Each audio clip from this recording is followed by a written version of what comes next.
Circulation worldwide comes from the governments of corresponding nations. This is not true, and the fact that this has been hidden from us is on purpose, simply because the people who do create the money benefit from it enormously. Take the United States, for example. The Federal Reserve is what issues the currency. It is owned and controlled by representatives of the world's most powerful private banks. And here's the proof. First of all, the Federal Reserve is an independent agency, and that means basically that there is no other agency of government which can overrule actions that we take.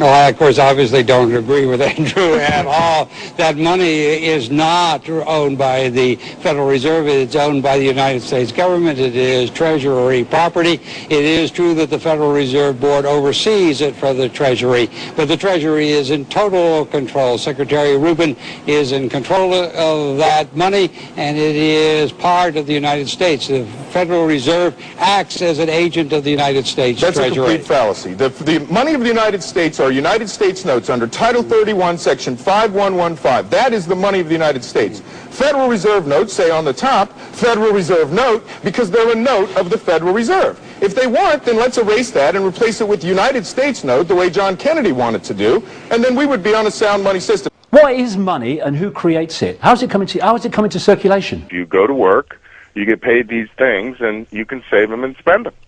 Nobody bothers to ask where they come from, who creates them, how they get into circulation. These are all the basic questions that I think need to look. I've asked economists this question, they can't answer me. And see, you have to think all these little things that seem unimportant to so many people, you have to think all these things through if you're going to really make a workable monetary system. If you had a checkbook, which is what our Treasury is, it is a checkbook, and you had the power to write checks that no one would ever cash, which is what our money is because it has no backing in gold. So you're allowed to create checks that no one would ever cash. Would you write them yourself, or would you give your checkbook to a friend, let him write the checks, and then borrow the checks back? To create money, Congress creates what is called a bond or a security, and they give it to the Federal Reserve in exchange for the money that we use. This exact same process happens when you go to sign for a loan at the bank or a mortgage. You sign a piece of paper and the bank monetizes that or turns it into paper money. The bond that the bank exchanges for paper money is in fact worth that amount in money. People think that banks open up their vault and loan you the money, when in reality it is your signature that authorizes them to create that money. In other words, a loan is not really a loan. It is the creation of brand new money as authorized by you.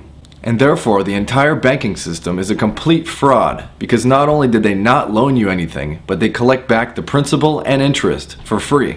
If you ask an individual banker whether he creates money, he'll look at you as if you're mad. Of course not. He'll say, I don't create money. All I do is I accept deposits from my customers. I put a little of that deposit in the vault as a reserve, and I lend the rest out. I don't create money.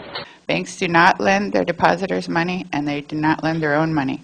They create new money every time they make a loan. I'll skip down to the horse's mouth here, the Chicago Federal Reserve at the bottom. This is from a little booklet called Modern Money Mechanics. It was originally published in 1963, but it was republished all the way up till 1992. Of course, banks do not really pay out loans from the money they receive as deposits. If they did this, no additional money would be created. What they do when they make loans is to accept promissory notes in exchange for credits to the borrower's transaction accounts. All of our money, apart from a little 5% of it or so, is created by commercial banks. They create it by lending it to their customers. They create it as debt, that's to say, and they make interest on that. That really doesn't make any sense. The public money supply should not be a source of private profit. Why do our signatures have value? Because everything in society is produced by the people. We are the source, the energy of everything that is created, and money is a representation of our labor. The problem with this system is that the Federal Reserve and equivalent banks in other nations of the world loan the money to us at interest. For the sake of this demonstration, let's say that this is $1. The bank loans you $1 at interest and then you owe them 10% more back. Well, if this is all that's in existence, there is no 10% for you to pay back. And the only way that that 10% will ever be in circulation is if they loan somebody else $1.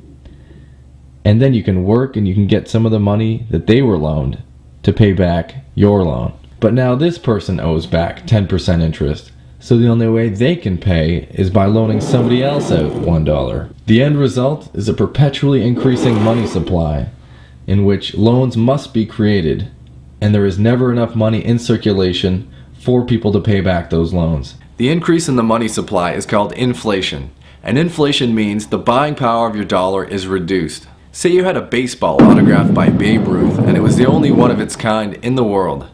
People would pay millions of dollars for it easily. Now, what if there were 1,000 baseballs in the world autographed by Babe Ruth? The individual price that people would pay for them would be a lot less. The more money that exists in circulation, the less that you can buy with it. So what we have is an unsound and insolvent system of money that results in the steady decline of the quality of life of the people. Some people advocate that we should return to the gold standard, a system of money where every dollar is backed by a certain weight in gold. Gold is a relatively stable commodity, and so this may seem like a good idea on the surface, until one looks further into it. It's turned into a religion. Instead of really stopping and thinking things through, we get an idea and, oh, it just got to work. But we never think about the consequences of each one. Here are the reasons why a gold standard is not in our best interest. First, we must ask ourselves, how do we get the gold in order to place it into circulation in the first place? Certainly not with the money we use now. Who in their right mind would accept a currency that is about to be destroyed after the transaction is complete? Secondly, in a system with a gold standard, if imports to a nation outweigh the exports, the entire supply of gold will be gone within a short period of time. A shortage of gold would result in a depression due to lack of enough currency in circulation. If you take a look in Walmart or many other large chain stores, you'll notice that most of the products are imported. Within only a few years, the entire gold supply would be diminished. And my final and most important argument: the bankers own all the gold. This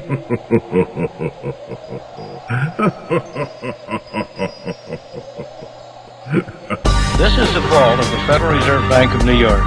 Inside is the largest hoard of gold in the world. The same elite bankers who control the issuance of currency worldwide